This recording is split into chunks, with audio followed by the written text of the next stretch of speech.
ఓం నమః శివాయ. ఓం నమో నారాయణాయ.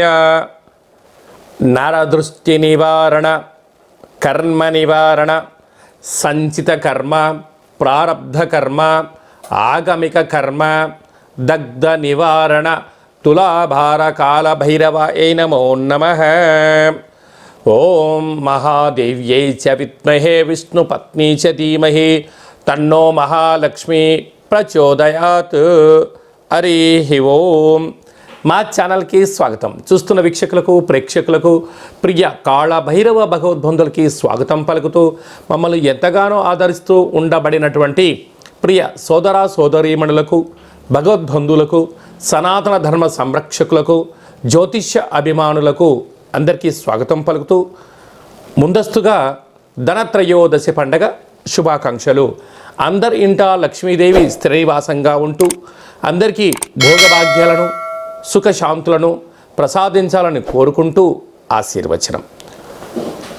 16/10/2024 నుండి 31/10/2024 వరకు అక్టోబర్ మాసంలో ద్వితీయార్థంలో పుట్టినటువంటి వారందరికీ కూడా ముందస్తుగా జన్మదిన శుభాకాంక్షలు. గతంలో వివాహం చేసుకున్న వారికి వివాహ వార్షికోత్సవ శుభాకాంక్షలు. ద్వాదశ రాశుల్లో గ్రహ గమనాల్ని ఒకసారి పరిశీలన చేద్దాం.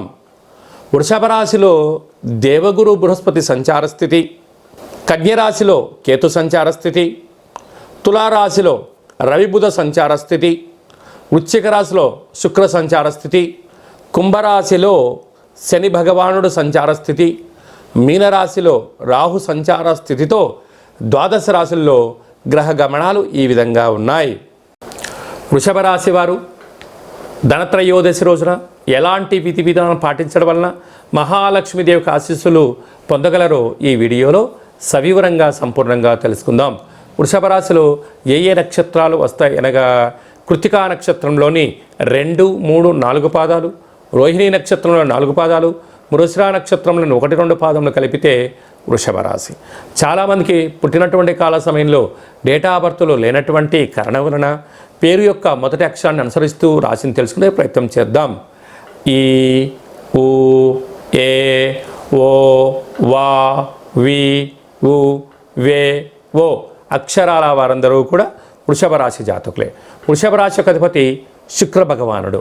వీరికి రాశిలోనే దేవగురు బృహస్పతి సంచారము, 2వ స్థానంలో కుజుడు సంచారము, కుజదోష ప్రభావము, 5వ స్థానంలో కేతువు, 6వ స్థానంలో రవి బుధుల సంచార స్థితి, బుధాదిత్య రాజయోగము, 7వ స్థానంలో శుక్ర భగవానుడు, అలాగనే రాజ్యస్థానంలో శని భగవానుడు, ఏకాదశి స్థానంలో రాహు సంచార స్థితి ఉన్నప్పుడు ఈ ధనత్రయోదశి జరుగుతుంది. కనుక వీలైనంత వరకు ఇంట్లో తెలుపు వస్త్రంతో అమ్మవారికి పీటను ఏర్పాటు చేసుకొని ఒక కొబ్బరికాయ దీపాన్ని, నారికేల దీపము అంటారు, ఆ నారికేల దీపాన్ని ఏర్పాటు చేసుకొని ఇంటి సింహద్వారాలకు కొబ్బరి నూనెతో దీపం పెట్టడం వలన వీరికి వాస్తు, నరదృష్టి, శత్రు ప్రభావాలు తొలగిపోతాయని చెప్పి గమనించాలి. అలాగే 2వ స్థానంలో కుజుడు ఉన్నాడు కనుక దయచేసి అప్పులు ఇవ్వద్దు, అప్పులు తెచ్చుకోవద్దు. అది ఏ కాకుండా కుజదోష కారణం వలన అనవసరమైన ఖర్చులు, ఆర్థిక ఇబ్బందులు పొంచి ఉన్నాయి. ఇలాంటి కాల సమయంలో మౌనం, ధ్యానం, ఏకాగ్రత, ప్రశాంత జీవన విధానంగా ఉండగలిగినట్లయితే మీరు మీ నోటి ద్వారా వచ్చేటువంటి ప్రతి మాట పలుకే బంగారమాయ అన్నట్లుగా అంత మౌనంగా ఉండగలగాలి. మనం చూస్తూ ఉంటాం, బయట కారు కానీ బైక్ కానీ అది రిపేర్కు రాబోతుందంటే వింత వింత శబ్దాలు వస్తూ ఉంటుంది. అలాగే మనిషి యొక్క పతనం ప్రారంభం అవుతుందని చెప్పడానికి మనిషి యొక్క నోటి వెంట అనేక రకాల అపశకునపు మాటలు మాట్లాడుతూ ఉంటారు. అలాంటి వాటి వింటూ ఉంటారు. అదే నెగిటివిటీ. కనుక వృషభ రాశి వారు అలాంటి మాట్లాడకుండా ఉండడం, అలాంటి మాటలకు దూరంగా ఉన్నట్లయితే మనకు శ్రీరామ రక్ష అని చెప్పి గమనించాలి. అలాగే హోటల్ వ్యాపారస్తులు, నీటి వ్యాపారస్తులు, స్వీట్ హౌసెస్, సాఫ్ట్వేర్ ఉద్యోగస్తులు, గృహ భవన నిర్మాణ కార్యక్రమం చేసేవారందరూ కూడా మౌనం, ధ్యానం, ప్రశాంతంగా ఉండే మానవ ప్రయత్నం చేయండి, అంతా మంచి కలుగుతుందని చెప్పి గమనించాలి. ఆశ్వీజ మాసంలో ముఖ్యమైన పండుగల గురించి క్లుప్తంగా సవివరంగా సంపూర్ణంగా తెలుసుకుందాం. మనకు 17వ తారీఖున ఆశ్వీజ మాస శుద్ధ పూర్ణిమ. విశేషంగా అమ్మవారి యొక్క శరణవరాత్రులు అయిపోయినటువంటి పూర్ణిమ. అదే కాకుండా 24వ తారీఖున ఆశ్వీజ మాస బహుళాష్టమి కనుక సమ్మోహనం చేసేటువంటి సమ్మోహన కాళభైరస్వామి యొక్క పూజ, శ్రవణం, కుష్మాండ దీపం మనకు యోగదాయకం అని చెప్పి గమనించగలగాలి. అలాగనే మనకు 30వ తారీఖున ధనత్రయోదశి పండగ కనుక మనమందరము కూడా లక్ష్మీదేవిని ఇంటికి స్వాగతం పలికేటువంటి కార్యక్రమాలు కనుక మనమందరం కూడా ఇంటినల్లా శుద్ధి పెట్టుకుందాం, ఇంటికి మామిడాకులు కట్టుకుందాం, కొబ్బరాకులు కట్టుకుందాం, ప్రతి ఇంట్లో లక్ష్మీదేవి పూజ చేద్దాం, లక్ష్మీదేవికి స్వాగతం పలుకుతాం. ఇంకనూ ఈ ఆశ్వీజ మాసంలో మనం విజయం సాధించగలగాలి అన్నట్లయితే ఈ యొక్క పాత్రను కంచు పాత్ర అంటారు. పాత్రల ఎందు కంచు పాత్ర వేరయ్యా అంటారు. కనుక ఈ యొక్క పాత్రను మన గృహంలో ఉంచుకొని ప్రతిరోజు ఏం చెయ్యాలి అన్నట్లయితే ఒక్కసారి ఇలా చూడండి.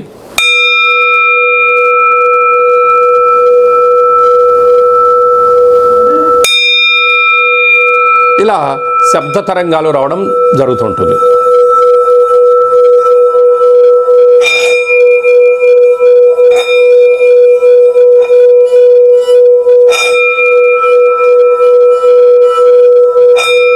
ఈ శబ్ద తరంగాలను సృష్టించడం వల్ల ఓంకార శబ్దం కారణం చేత మనిషి శరీరంలో ఉండబడినటువంటి 7 చక్రాలు వికసించడం, ఇంట్లో ఉండబడిన జ్యేష్ఠాదేవి బయటికి వెళ్ళడం, ధనత్రయోదశి పండుగ రోజున లక్ష్మీదేవికి స్వాగతం పలకడానికి ఈ యొక్క కాళభైరవ స్వామికి అక్షయ పాత్ర ఎంతగానో ఉపయోగపడుతుందని చెప్పి గమనించగలగాలి.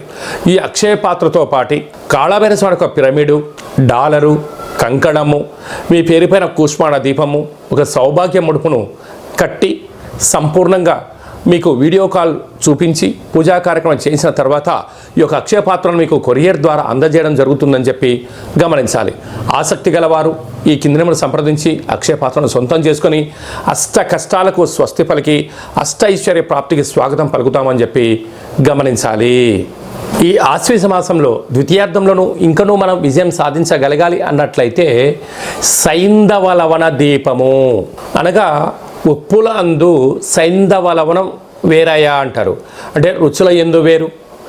అదే కాకుండా ఇలాంటి సైంధవ లవణాన్ని మనం ఒక పాత్రలో ఏర్పాటు చేసుకొని దీపాన్ని వెలిగించడం వలన మనకి ఇంట్లో చుట్టూ ఒక 30 మీటర్ల మేరకు మనశ్శాంతిని కలిగించడం, నరదృష్టి మన దగ్గరికి రాకుండా ఉండడం, మనం ఏదైతే అనుకుంటామో దాంట్లో విజయం సాధించడం, అన్నిటికన్నా మంచి నిద్ర, ప్రశాంతమైన వాతావరణం, మన బయట అనేక రకాల కార్యక్రమాలతో చర్చలతో మనం అలసిపోయి వచ్చినప్పుడు ఇంట్లోకి రాగానే ఇంట్లో చల్లటి వాతావరణం ఏర్పాటు చేసేటువంటి శక్తి ఈ యొక్క సైంధవ లవణ దీపానికి ఉంటుందని చెప్పి గమనించాలి.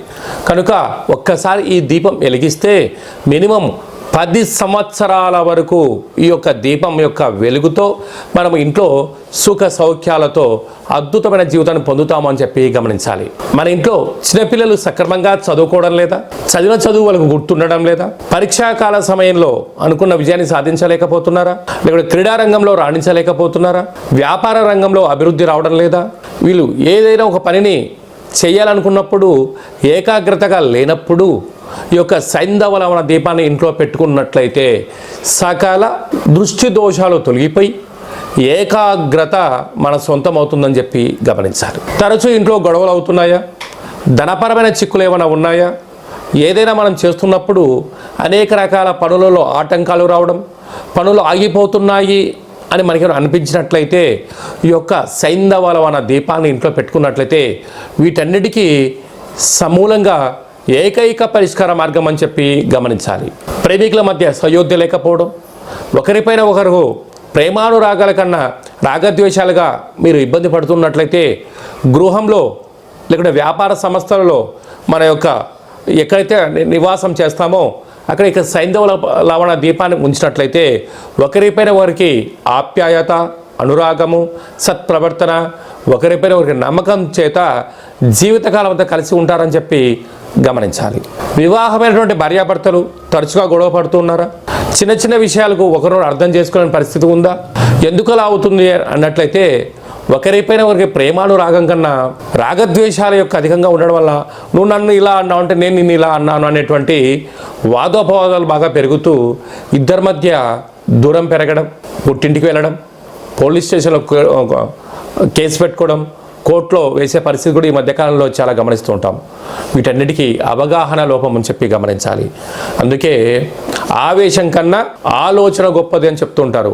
ఈ యొక్క సైంధవ లవణ దీపాన్ని ఇంట్లో పెట్టుకున్నట్లయితే ఇద్దరి మధ్య సయోధ్య, ప్రేమానురాగాలు, ఆప్యాయత, ఆకర్షణ, వశీకరణ లాంటివి జరిగి ఒకరిపైన ఒకరు ఆప్యాయతగా ఉంటూ సకుటుంబ సపరివారం అంతా ఆయురారోగ్యాలుగా ఉంటారు అని చెప్పి గమనించాలి. అలాగనే ఎంతో పెట్టుబడులు పెట్టి వ్యాపారాన్ని ప్రారంభిస్తాం. కొంతకాలం తర్వాత వ్యాపారం సక్రమంగా జరగట్లేదని అనేక రకాలైనటువంటి మనోవేదకు గురవ్వడం, అప్పుల పాలైపోవడం జరుగుతూ ఉంటుంది.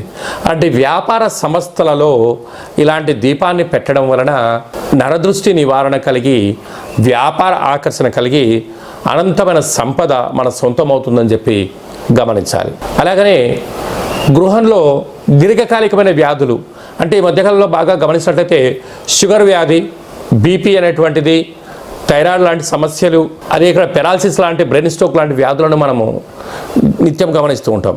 ఇదంతా కూడా నిద్ర లేనటువంటి వ్యాధి, అంటే ఎక్కువ శాతంగా నిద్రపోకపోవడం చేత అనేక వ్యాధులు మనకు గురవ్వడం జరుగుతూ ఉంటుంది.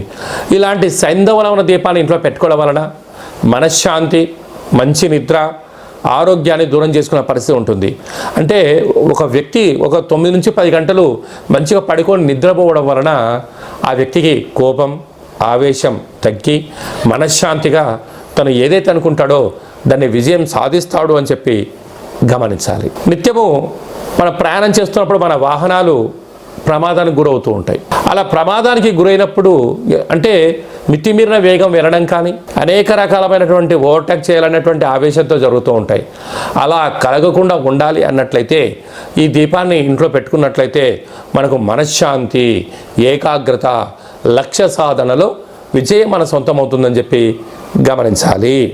మనిషి యొక్క చూపుకి, నరుడు యొక్క దృష్టికి నల్లటి నాపరాయి కూడా భద్రైపోతుంది అంటుంటారు. దానికి కొన్ని చిన్న ఉదాహరణలు ఏమిటయ్యా అంటే, ఈరోజు మంచి వస్త్రాలు వేసుకున్నాం, బయట ఎన్నో కార్యక్రమాలు చేసాం, అనేక మంది మనం చూస్తూ ఉంటారు. ఆ రోజు ఇంటికి వచ్చిన తర్వాత భోజనం చేసిన ఆహారము డైజెస్ట్ అవ్వకపోవడం, చిరాకు, వికారంగా ఉండడం, చిన్న విషయానికి కోపం వచ్చే పరిస్థితి ఉంటుంది. కనుక అలాంటి వాటన్నిటికి కూడా ఈ యొక్క సైంధవ లవణం యొక్క ఉప్పును కాళభైరవ హోమం చేసినటువంటి, నరదృష్టి నివారణ హోమం చేసినటువంటి ఉప్పుతో కలిపి మీకు ప్రసాదంగా పంపించడం వలన ప్రతిరోజు కానీ, నెలలో 4 మంగళవారాలు కానీ, 4 శనివారాలు కానీ, పూర్ణిమ, శుద్ధాష్టమి, బహుళాష్టమి రోజున ఒక రావి ఆకులో కానీ, తమలపాకులో కానీ ఈ యొక్క సైంధవ లవణాన్ని పోసి కర్పూరాన్ని వెలిగించి యజమానిని నిలబెట్టి క్లాక్వైజ్గా 3 సార్లు, యాంటీ క్లాక్వైజ్ 3 సార్లు దిష్టి తీసి ప్రవహించే నీటిలో వేయడం వలన ఏ రోజుకు ఆ రోజు నరదృష్టి తొలగిపోతుందని చెప్పి గమనించాలి. ప్రతిరోజు మనము ఇంట్లో కాలకృత్యాలు తీసుకున్న తర్వాత ఇంటిని శుద్ధి పెట్టుకుంటూ ఉంటాం.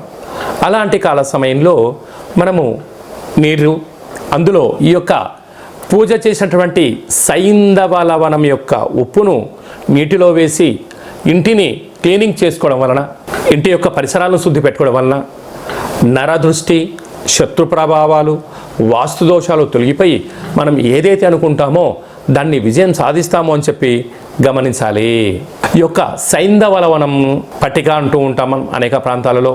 ఈ యొక్క సైంధవ లవణాన్ని ఒక ఎర్రటి బట్టలో మూట కట్టుకొని ఇంటి సింహద్వారానికి కట్టినట్టయితే ఇంటిలోకి ఎలాంటి దుష్టగ్రహాలు ప్రవేశం కాకుండా ఇంట్లో మనశ్శాంతిగా ఉండడం, ప్రశాంతమైన వాతావరణం ఉండడం, మనం ఏదైతే అనుకుంటామో దాన్ని సాధించడానికి ఆటంకాలని తొలగిపోయి ఐశ్వర్యం మన సొంతం అవుతుందని చెప్పి గమనించాలి. కనుక ఈ యొక్క పట్టికని కట్టుకుందాం, సంపూర్ణ ఆయురారోగ్యాన్ని పొందుదాం. ప్రతిరోజు మనం స్నానం చేస్తూ ఉంటాం.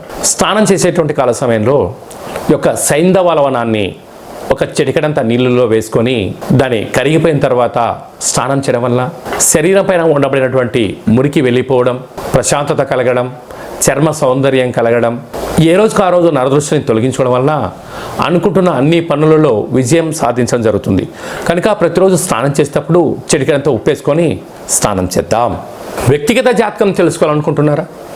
మీ యొక్క పేరు, పుట్టినటువంటి తేదీ, నెల, సంవత్సరం, సమయం రాసి మీరు వాట్సాప్లో పంపించగలిగినట్లయితే సంపూర్ణంగా 100 సంవత్సరాల జాతకాన్ని వ్రాసి మీకు వాట్సాప్ ద్వారా పంపించి మీరు పుట్టినప్పుడు గ్రహ గమనాలు ఎలా ఉన్నాయి, ప్రస్తుతం ఎలా ఉంటున్నాయి, రాబోయే కాలంలో ఎలా ఉండబోతున్నాయో సవివరంగా సంపూర్ణంగా మీ యొక్క జాతకాన్ని తెలియజేయడం జరుగుతుందని చెప్పి గమనించాలి. అలాగనే చాలామందికి పుట్టినటువంటి సమయంలో డేటా ఆఫ్ బర్త్లు రాసుకోనటువంటి కారణం చేత లేదా మర్చిపోవడం కారణం చేత మీ పేరు యొక్క మొదటి అక్షరాన్ని అనుసరిస్తూ రాశిని తెలియచేస్తూ గవ్వళ ద్వారా అనగా కాళభైరవ ఉపాసన చేత రమణ శాస్త్రం ద్వారా భూత భవిష్యత్ వర్తమానాన్ని తెలియజేయడం జరుగుతుందని చెప్పి గమనించాలి. కనుక డేటా ఆఫ్ బర్త్లు లేదు అని చెప్పి మీరు బాధపడనక్కర్లేదని చెప్పి గమనించాలి.